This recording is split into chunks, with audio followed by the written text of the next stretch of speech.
আসসালামু আলাইকুম। আমরা তো চিংড়ি মাছের অনেক আইটেমই খেয়েছি।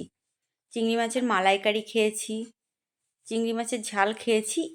এবার একটু ভিন্ন স্বাদের চিংড়ি মাছের রেসিপি খাবো। দেখুন, প্রথমে চিংড়ি মাছে হলুদ দিয়ে দিয়েছি, তারপরে দিয়েছি লবণ, পরিমাণ মতো লবণ এবং হলুদ দিতে হবে।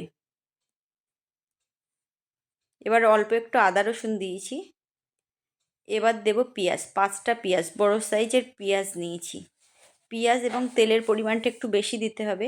আদা রসুন অল্প পরিমাণে দেবেন। এবার দেব তেল, একটু বেশিই তেল দিতে হবে।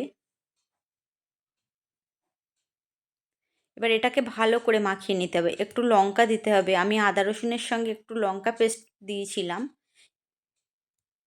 আপনারা যে যেমন লঙ্কা খান তেমন দেবেন। এর মধ্যে কাঁচা লঙ্কা অ্যাড করলেই বেশি ভালো লাগে, গুঁড়ো লঙ্কা চিংড়ি মাছের ভাপায় যায় না।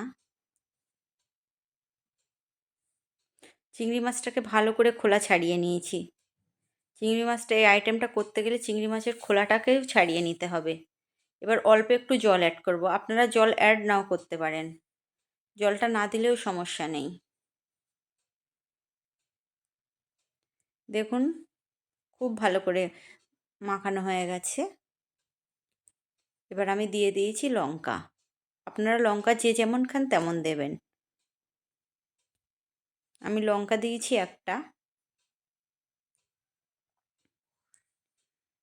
এবার এটা টিফিন কৌটোর মধ্যে দেব। যেমন সাইজের প্রয়োজন আপনারা তেমন সাইজের ব্যবহার করবেন।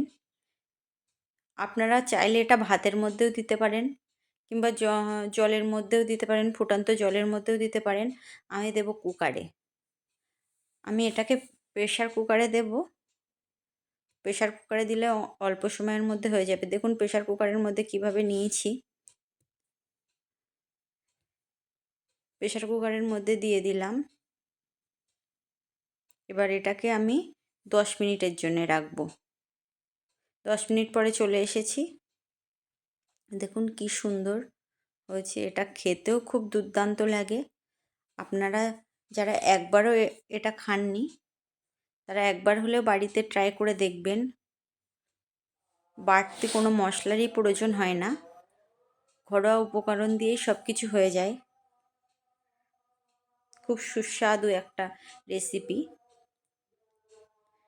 দেখুন, দেখলে বুঝতে পারবেন কত সুন্দর হয়েছে।